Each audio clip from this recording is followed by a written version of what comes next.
so we'll go ahead and get started then. Um, Again, my name is Rolando Panez.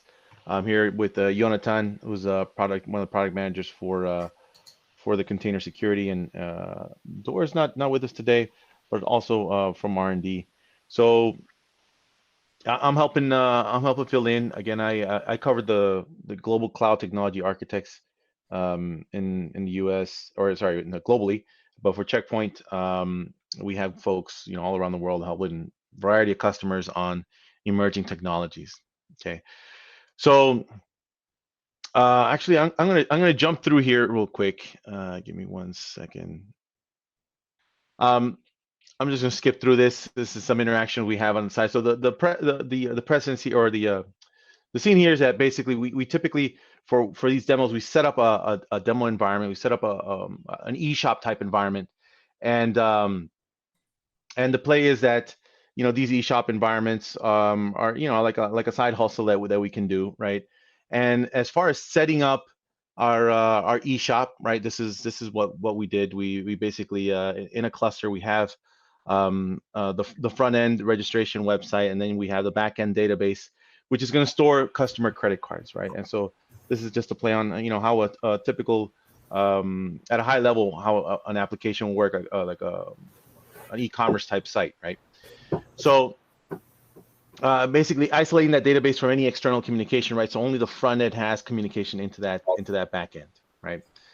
And password protect the portal, okay, so that it's again makes it give you that sense of security, right? The false sense of security. And so away we go, right? We have this this eShop up and running, and so we leverage a pen testing service, or a service to really evaluate the eShop.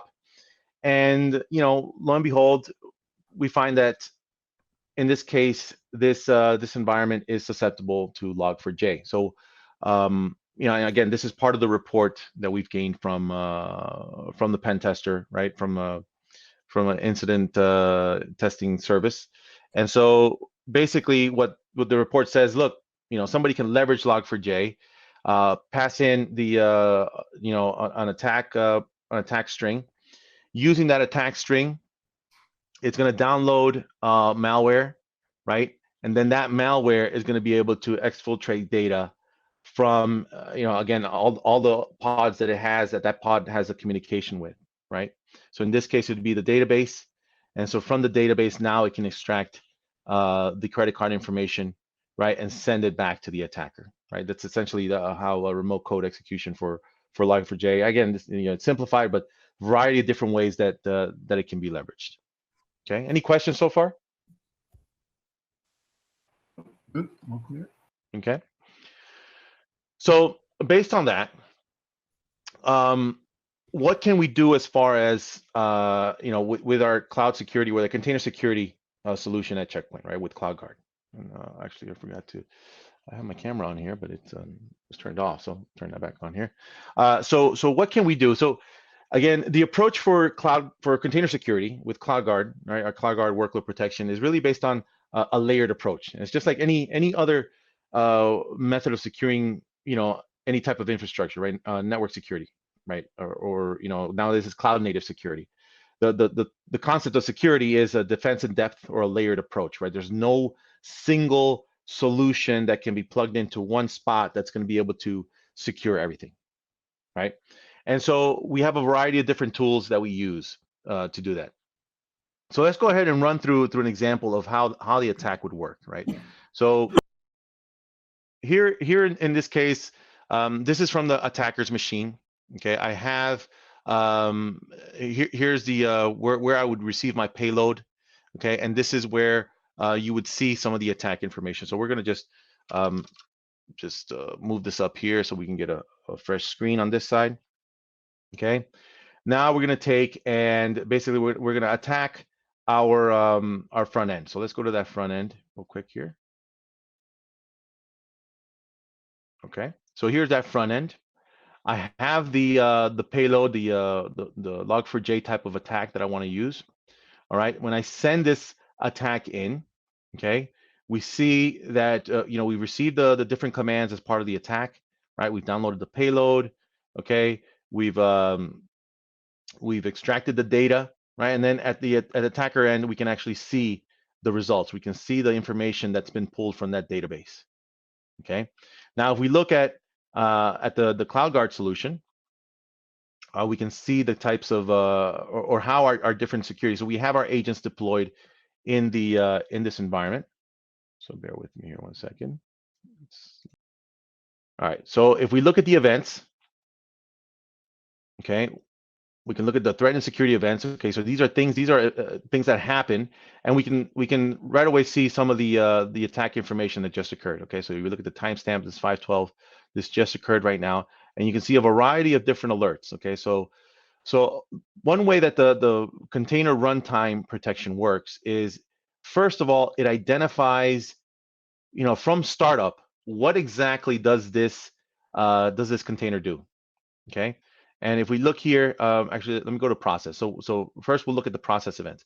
So it's identified that this is the basic functionality, right? These are the processes that are executed by this container, okay, by this pod, right? And anything outside of this, we would consider it as, we would alert, right? We consider it malicious, abnormal behavior. And so in this case, we see, what was called, right? We see that there was a shell script to use to call a wget and download that payload. Okay, so again, this is not normal for this particular pod, and so that was one of the first alerts. Next thing we can look at is the host event, right?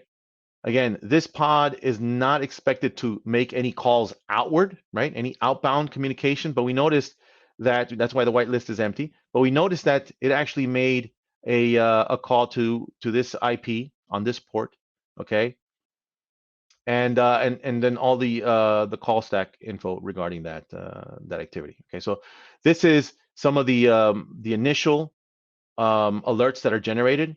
And then once something malicious happens, right? Once we have some malicious signatures, right, or behavioral signatures that we maintain, a part of our the checkpoint research. Okay, and so we can identify malicious behaviors, and then we can alert on that, obviously. But then what we can do is we can actually add a deny rule. Okay, so when we see this malicious behavior, right, I'll go ahead and add a deny rule now for this behavior. When I create this deny rule, now it's going to go in and actually block that type of behavior. Okay. Another thing so this is on the runtime side. Okay. Another way, and we'll go back here to the slides real quick. Another thing we can use is we have our intelligence feature. Okay, and our intelligence feature is actually collecting flow logs from the cluster itself. So if we look at the flow logs in the portal. Okay. So we're in the portal here. We can actually, again, if we look at threat and security events, actually, do I have any? Let me go here to, let's go to source and intelligence. Okay, again, here's our intelligence event. And so what you'll notice is that, hey, there was a port scanning of an internal asset, right? So if we think about this attack, right, this attack is going to, first it's going to infiltrate that pod, and then it's going to try to reach out. Okay, let me see what my lateral movement is. What's available to me to pull data from, or to go further down into my attack. So this is part of the attack, right? And our intelligence, our logs is actually showing that. And if we look at it, we click investigate, we can actually get a visual representation of exactly what was happening. Okay, and again, these are flow logs that are generated on the cluster by our agents. So we have agents deployed, and so you can see the in this case the pod, right, that was infiltrated, how it did a port scan trying to find different resources, and it actually identified these two pods, right, that are associated with the in this case this would be associated with that database, right? So now we have information around, again, more information, more forensics information around what happened. And we can even grab logs related to the incident. Okay. Any questions so far on our on the runtime or the intelligence piece? Is there any way you could put the string that you used into the chat window just to kind of look at what the malicious string does? Actually, we'll go ahead. I can break that down really easily here. So when we interpreted, when we did the attack, right? So this was the actual string that was received, okay, in base 64. And when it was decoded, right, it was actually the wget command, okay? And then from there, right, that downloaded the attack, the payload, and then caused it to reach out to the attacker machine here, okay? From there, once we've established that communication, then we were able to send in additional commands to actually exfiltrate the data, and you will see that here at the bottom, right, where we actually pulled or sent the information of the database. So this is demonstrating something that happens in real life, by the way, where you usually have internal resources and then you have external resources. And the external resources are the ones that are compromised. But once they are compromised, usually an attacker will then try to get greater footprint or greater access into your cluster once he has once he took over an asset. And this is exactly what we're showing here. So the attacker basically took over the external asset and then used that as a jumping point to start, scanning inside the cluster, identifying additional weaknesses, and spreading out throughout the cluster. So even though you only had one vulnerable workload, it actually triggered a cascading effect that infected multiple workloads. And this is something that really happens with attackers. Okay, does that answer your question? Yeah, that made it a little more clear. Okay. All right. Okay, so continuing on, let me go back here to the portal, or actually the PowerPoint. Okay, so we covered intelligence, how intelligence is able to detect activity. Again, give us more forensic information on what happened. Runtime protection, showing us the different processes and hosts that it also connected to, and the type of processes that were executed by the attack. Okay. Now, if we look at how runtime can actually prevent this, okay, what we'll do is, again, I added that deny rule. So let's see that in action now, right? I can just go in here. Again, I have my portal running in here. Let me go ahead and increase this here, okay? And let's go here. Okay, so now let's go ahead and run that attack once more. Okay, so here's the attack command. I'll go ahead and log in. We can see that it received it. It received the payload, but none of the credit card information was actually executed because, again, if we look back at the results here, let's go to events, threat and security events, and let's change our source to runtime. Okay, we can see. I'm going to refresh this. It aggregates the results, so it probably Oh, shows that's right. you, yeah. But what you can see is also on the console, if you look back, you'll notice that only the first half of the attack happened. So only the external entity was being attacked, but then it never went through to the internal entities because the workloads were actually caught while the attack was happening. We identified that and we killed the workloads. Rolo, if you show the output on the cluster from the web namespace, Right. we'll see that the workloads are actually being restarted. So Kubernetes keeps a restart count, and we can see that the restart count will be increased by 1 once we did that. One, yeah. Actually, let's do this here. 1 second.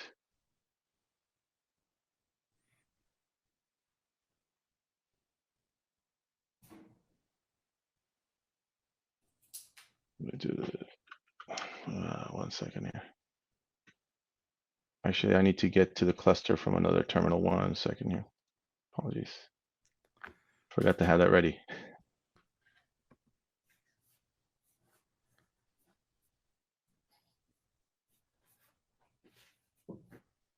Okay. Can you zoom in a little bit, Rollo? Yes, Make the font a little bit I'll bigger. do that. Yeah. Thanks. Change settings. Let's go to so appearance. Change.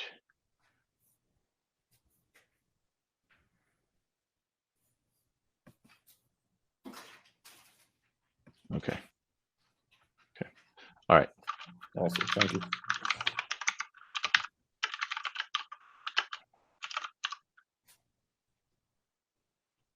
Yep. All right. So I'll just do a. So this will show right when it does restart. So I'll go ahead and run the attack again. Okay, and we can see the pod restarting because of that deny rule now, right? So there it went. There's an error. Restart should increase. Okay, so we can see how the deny rule is just again, all it's doing is preventing that that kind of malicious behavior, restarting it, right? And then the application, right, will continue to work. Okay, and that's really the extent of our of the attack mechanism, or the deny rule, right? Or the kill mechanism. And again, I mean, any questions there, or any feedback as far as how that works? All right, let me bring this up here. Okay. All right. So next thing is the we go back. Okay. Another thing that again, another layer that we're providing is with posture management. So again, we're starting from the bottom, right? Runtime is the really your last line, one of your last lines of defense. But there's a lot that can be done, early on. And so if we look at the configuration of the posture management, they could tell us some interesting things about the actual pods. Okay, so let's go here. All right, so let's go here to posture findings now, right? How is my cluster configured? Okay, so here are the critical and high. Let me go through the all. Actually, I'll add a filter here. Let's do our source. And then we can look at the compliance engine, for example. Okay, and so if we look at the compliance engine, actually another way to look at it, I mean, so this is part of the same pod, but if we wanted to look at it from a different perspective, right? So we can go back to our You also had that threat events. right at the top. Oh, never mind. It was Yeah, the first no. So in this case, right? Again, this is the entity that's in question. I can go directly to the environment from this case, right, and see any posture findings associated with the cluster. Okay, so here I can see the prevent privilege escalation was identified on the specific pod that we were actually using. So there is, there's things here that that we could have prevented, right? We could use this to prevent any additional or any additional attacks from that one vulnerability. Okay. The other kind of posture checking that you want to do is really related to and if you see here, container vulnerability. So we are actually already scanning the containers that are being deployed in this cluster. Okay, and we can look at the different types of vulnerabilities from here, or we can actually jump over into our workload protection and get an idea of the actual images that we have deployed. So in this case, here's that CPX dev. Okay, here are all of my images that are deployed, and we can see the different the risk score for the different images, and we can quickly identify, okay, you know what, the two that we were using in this demo have very high risk score, right? And so you can break this down by the types of vulnerabilities. You can go in here and look at what kind of vulnerabilities. Obviously, we had the package vulnerabilities, but is there more? And so when we do our container image scanning, we're going beyond just their standard CVEs associated with your dependencies. We're actually looking at any sensitive content, malicious URLs, malicious IPs, malicious files that are associated with that container image. Okay, so going beyond the standard vulnerability management. Okay, This type of scanning can also be done not only at the cluster itself, but it can be done, at the registry, and can even be done, within your pipeline. So, if you go visit some of our other tech tables like SourceGuard, or watch one of our presentations around shift left, right? We talk about how you can scan your container image, how you can scan your source code early on during your build phase, right, or the CI phase of your projects. Okay, any questions on the container images or container image scanning? All right. Okay, and continuing on, well, I already identified the image assurance. So again, finding those vulnerabilities. And then finally, okay, so we have that information. We have the image. Okay, we know this image is is malicious, right? How do we keep it from getting deployed in the cluster?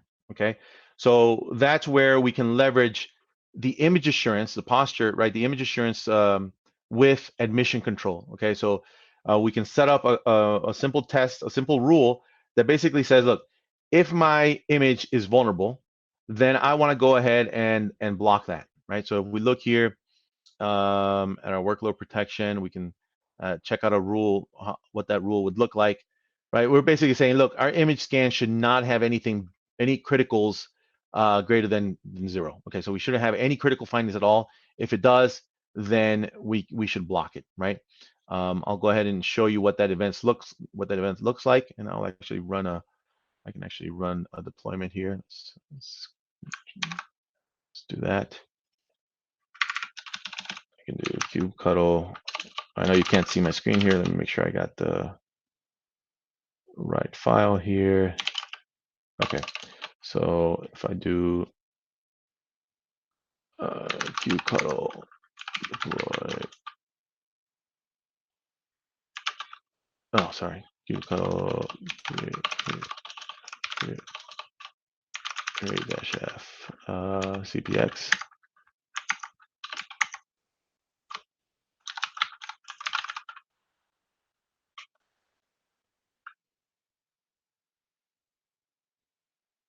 Okay, I gotta look at my YAML file. Well, let me fix that here real quick. But we can go through one of the findings.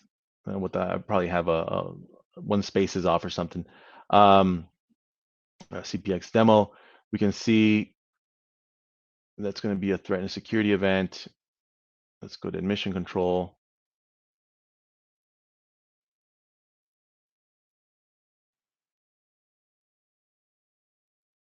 There we go.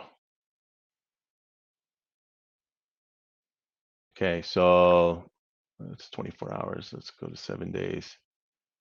And we'll look at our environment here. Okay, so here's our CPX demo environment. And we can see that, this is the kind of event that we would block, right, based on the fact that it's a malicious file or has malicious findings within that image. And so we would deny that. I want to show on the output here, but looks like my YAML file, I copied it wrong. So apologies for that. Any questions on how we now connect the dots here with image scan and admission control? So Rolando, I apologize. I just joined late. But the one, so you may have already explained this earlier. So one thing I'm curious about is from the developer's point of view, and I'm jump in if I'm going down the wrong interpretation here. If I assume that the developers are actually going to be logging into the portal, they're just doing their thing. They're writing their code, saving their images to their repository. Are we setting this up so that we're essentially pointing it at a repository, and anything that changes there, then we execute transparently, like it's in the background, so to speak? But there must be a mechanism where the developer is notified. And just as an analogy only, I'll use something like user check, where something pops up saying, hey, no, or receives an email, or whatever mechanism we're using, just let the developer know, hey, you got an issue with your code, you need to address it. Am I on the right track there?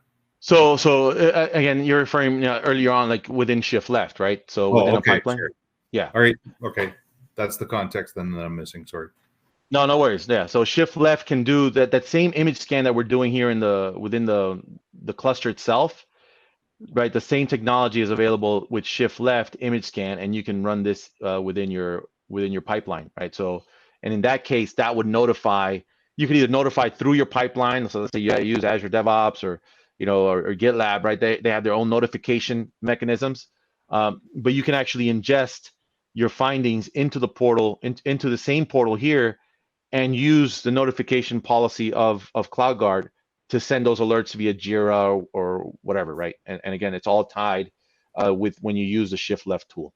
Cool. That almost sounds like service chaining within it. That'd be good. Yeah, and then we take it a step further, right? Because you scan this when you scan within your pipeline, right? You can actually, the image that you scan in your pipeline, we correlate that with what we have in what we find running as well. Okay, so if you notice here, images, if I show the different images here, right? I have my cluster, right? These are images in my cluster. Okay, and then I also have images within my registry, but we use the ID, the SHA we use in both places. So if you look at this SHA here, right, for CPX demo 353B4, right, it's the same SHA so it's the same results, right? We're showing them in the same place, but again, we're connecting them all. So if you scan your image very early on, and this is what I'm getting to, if you scan them in your build process, in your pipeline, you put it into your registry, right? You're getting ready to use it, but then a new CVE comes out just before you're ready to use it, right? We can alert, we can integrate admission control, we can tie everything together and say, you know what, you can't deploy this now because we just found that there's a new CVE associated with a dependency in that container. All in real time, automatically. Beautiful. All right. Hello, Michael also asked a question. I don't know the answer. Maybe Yes. you do. He was asking the status for the IDE plugin. It's on the roadmap. We do need to get more, more interest in having that done. But we do have something that's on the roadmap, but it's not on the short-term roadmap. But we can definitely something we can discuss and maybe help push along. Okay. Any other questions? All right. So just to continue here. Right, I already tried the attack again, but just to summarize, right, again, defense in depth approach, right, you need a layered approach, right, even Kubernetes IO, they talk about the 4 C's. You can't just, focus on scanning the source code, you can't focus on the container, you have to do it in a layered approach, okay, and it's kind of what we try to replicate here at Checkpoint, use that same mentality, which we've always done, even with firewalls in the data center, right? We've talked about microsegmentation in the data center, right? Again, defense in depth. It's the same kind of approach when it comes to cloud native security, right? We're using the different tools so that we can inject our threat intelligence and use it as effective as possible. Okay, so posture management, again, covering the configuration of your cluster, image assurance, making sure your images are clean, right? Shift left, runtime and registry, admission control, right? Once we have all those images cleaned up, ensuring that we're pulling the right image from our registry, and then if something pops up, hey, you know what? You're not allowed to pull that in. And then your last lines of defense around runtime protection, and then threat intelligence to help you correlate any attacks that do occur. Okay. Any other questions? So again, I apologize. I came in late, so I may have missed this part. Hopefully, I'll run through it again. I'll sit through it again. Sure. The one part I thought was really intriguing. I watched the tech talk by the gentleman. He was based out of Japan. I can't remember his name. Did a great job of summarizing, and he talked about when we perform the build phase and the byproduct of that process, where we also define a policy. I'm using very vague terms. And we create a binary that gets added into the layers function of the image, as I understand it. And so that's basically a shim into the container. I wasn't sure how transparent that is or automatic that is, as opposed to, does that require the security admin to perform that function manually, or if that's completely automated? I was curious about that actual mechanism, that process. So are you referring to our microsegmentation solution? No, this is within serverless specifically. And for serverless. Okay, serverless is different. Right. Okay, gotcha. Sorry, thanks. Yeah. So serverless, and I'm assuming you're talking about for Lambdas. Yes. right? Yeah, on Lambda, we add a Lambda layer Mm-hmm. into the Lambda function, into the serverless function. Okay, and that Lambda layer is what's going to perform the workload protection and the behavioral analysis of the Lambda function. Okay, so it doesn't change any of the code. It's just a layer that gets executed alongside the Lambda function. Well, makes sense. So that it gets spun up, if you will, when the container gets spun up, or the function gets spun up, and then it dies when the function dies, which makes perfect sense. We have to exist as a security shim or layer, correct, at the time that the function exists. Yes. So I guess that's out of scope for what you're showing here. Sure, yeah, but I mean, I'll be happy. If you look me up, I'll be happy to talk more about it. Actually, we cover serverless, right? So in Azure Functions, we do the same thing in Azure Functions. It's slightly different, right? We do a sidecar in Azure Functions, so but performing the same thing, but it's Azure is different from Lambda. Yep. So but we have a similar approach. But is that mechanism transparent when we're adding our binary to that? Is it automatically done? Or There's a couple of ways you can there is a CI/CD tool that you can use when you're packaging your Lambda, or you can do it if it's post deployment. If the Lambda's already running and you enable serverless, you can actually, with a click of a button, deploy the layer. So we have when you onboard serverless, when you onboard for Lambdas, part of the onboarding process deploys resources into your account that does the injection of that layer. Okay, cool. I think that's the future for us, in my humble opinion. Yeah, no, it's a very powerful, right? That was part of an acquisition we made a few years ago called Vertigo, and they had that approach. It's all automated, which is great, right? So, I mean, I don't want to. I mean, that's we can discuss further. But I think it's the future of the industry. I think this is where it's at. Yeah, there's a lot of push for serverless. There's a lot of push for Fargate.